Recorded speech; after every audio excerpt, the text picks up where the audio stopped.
belong in our home. No matter what you've gone through, you're not alone. I am here to show you love. You don't have to do anything, you are enough. No, now I am known. I am known. No, now I am known. I am known. Now I am known. Subscribe and hit the notification bell so you never have to miss any of our episodes. So what's your favorite food? If you could ask someone to get you your favorite food, what would that be? Hamburger helper. Hamburger what? Hamburger helper is American box food. Why hamburger? I don't know. It just tastes good. Is that what you grew up eating? Yeah. Is that what your mom made? No, it's what I made. Food is so important. Food is something we talk about. Food explains culture, food explains language, and sometimes food explains life. Yeah. Yes, they're tiny, but they're really sweet. Like this tiny? No, like I don't this eat time. sweet. Like this tiny? You don't eat sweet? Yeah, because I don't want to have cavities. Oh, you don't wanna? I'll eat it for you. I have cavities, but I won't care. See, there's my girl. So today I'm doing something special. I am teaching my teenagers, well, and my little one, how to make 3 amazing food that I grew up eating in Uganda.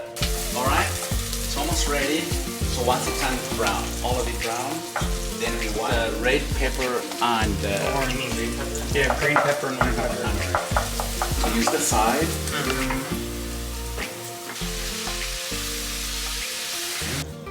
So here's what you're gonna do for me. You're gonna cut this into small. Yeah, mincing. Okay. Yeah, like really small. And then you cut them this way. Yeah. Okay, so we're mincing. So then you can do the rest. Okay? Do you really need to go there? Yes. So do as he's doing. I'll throw away this. Definitely got some juice in my eye. So this is what I grew up eating. So as a little, well, we couldn't afford meat, but when we did, this is how it was made. So Uganda has so much influence from the Indian, so most of the food we eat is kind of stew, so more like Indian food. Yeah.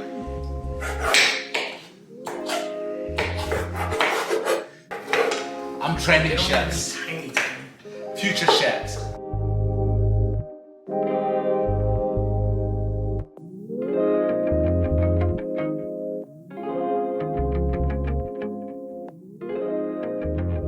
So, growing up in Africa, food was rare. When you grew up in a home where there wasn't enough money or enough food, you didn't have all the food you wanted. So a typical kid or a typical meal in Uganda would be beans and potatoes, what we call the Irish potatoes. That would be a meal. And not just a meal for a day, but that would be from Monday to the end of the year. That what you ate every day. Most kids or most families would have beans or peas and sweet potatoes. So that would be a typical meal for most kids or most families in my village. But Uganda, of course, is big, so every culture has its own food. You know, grew up in Kampala, they eat ugalis, meaning they eat posho, which is cornbread with beans. And if you don't have a meal or if you don't have beans to make it, give it a flavor, sometimes the poor families would boil water and put salt to give it a taste. So for me, I grew up in a place where we're not able to have lunch and dinner, but we'll have one meal a day, and most time that would be dinner. The green pepper and then onion, tomatoes. I know cilantro goes last. Goes last. Yeah. Yes. Okay. It will be. Good job. It's like it cleans to the board. Chicken down, chicken down. Do you support the 5-second rule? Yeah. For my kids here, I tell them, they have a lot of choices to choose from. And sometimes I'm like, well, where I grew up, I could never choose one meal. Like, if someone made this in our village, everyone will smell it. because the smell will go.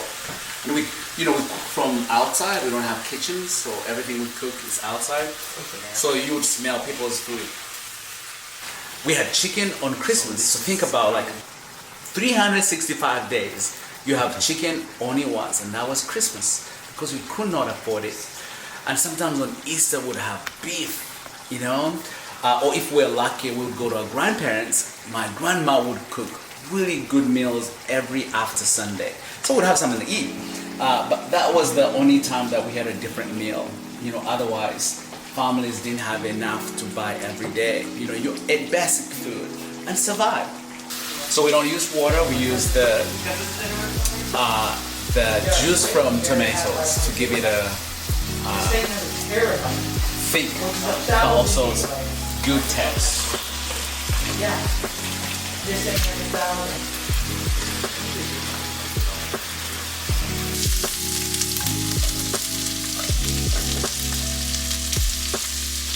Low color, typical African stew. We use flavors, but we don't really use manufactured flavors. We use vegetables or the ingredients that are organic or we've grown to create flavor. I'm only going to use this as my spices and this to give it a really curry or stew flavor. And then salt, and that's it.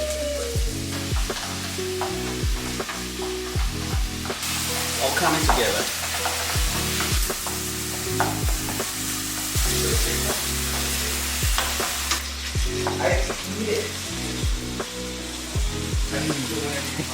It's like tasting my mother's food. It's like being back home in Uganda. I love this. I love that I get to bring my little heritage, my little food tradition to my house in the United States and get to teach my kids on how to cook it, but at the same time that they get to taste a different meal that they never had before. And the cool thing, that's merging two different cultures and bringing one thing that unites us, that's food. So I'm really excited. Can't wait.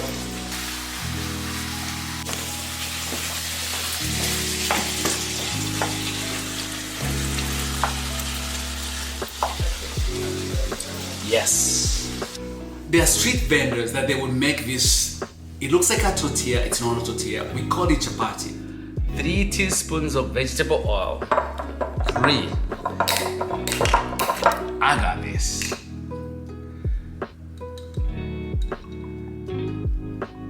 1, 2. If Mama was here, she'd probably be laughing like, Peter, what are you doing? Use your eyes. Well, I'm using my eyes and measuring at the same time. So today I want to make chapati. It's something we get to eat with stew, with any stew, chicken stew, beef stew, or even vegetable stew. And chapati is an amazing meal that we get to have in East Africa, Kenya, Uganda, Rwanda, and Tanzania. It's a meal I think that we go to learn from the immigrants from India. So it's more like naan, it's not naan, it's more like tortilla, it's not that. This is the best.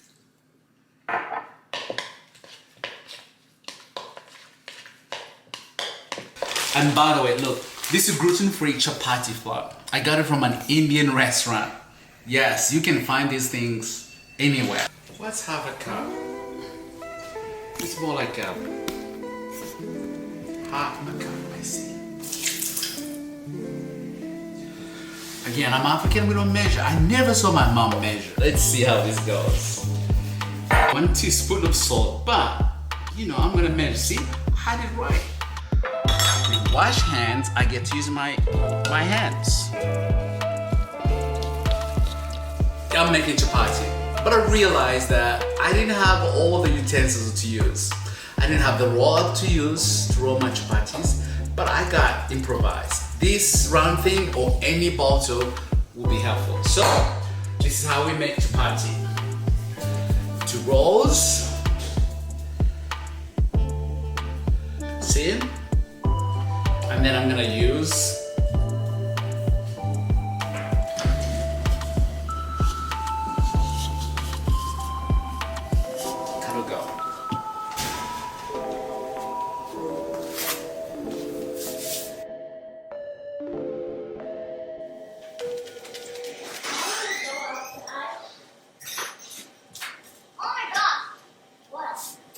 So the kids I know they won't eat that. So what I do, I put cheese on here. I put cheese on the chapati and they'll eat it. Alright, so this is the stew, the Ugandan stew that we made, you helped me make.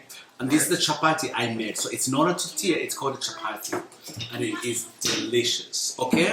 Alright, guys, so here's how I eat it back home. I scoop, but you don't have to. You can put it in. That's how we eat it.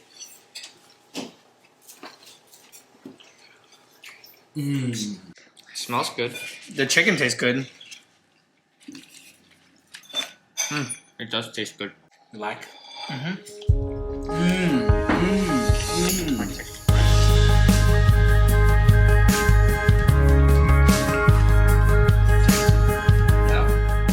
So we're making the Ugandan donuts. Yes, try. Yeah, your turn.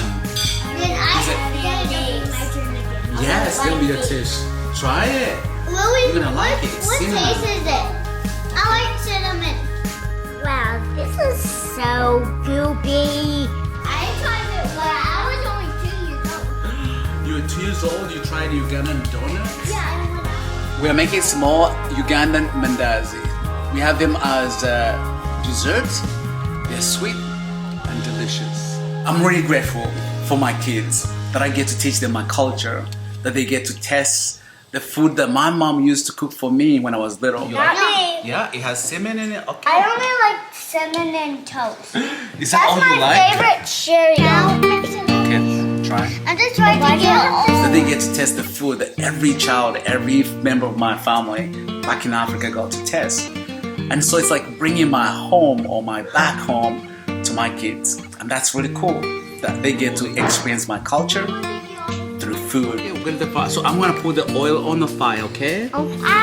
Food unites us, but at the same time, it teaches us about others. And that's what I want to teach my kids, so they can know where I come from. Ooh, it's happening. And also, they get to really hear the food that I had to eat, or the food that I miss, or they get to remember what my mama had to do to get me good. Yummy. I hope you get to be inspired. But also, you get to learn about my family, what we used to eat, and what we love as family. No, now I am no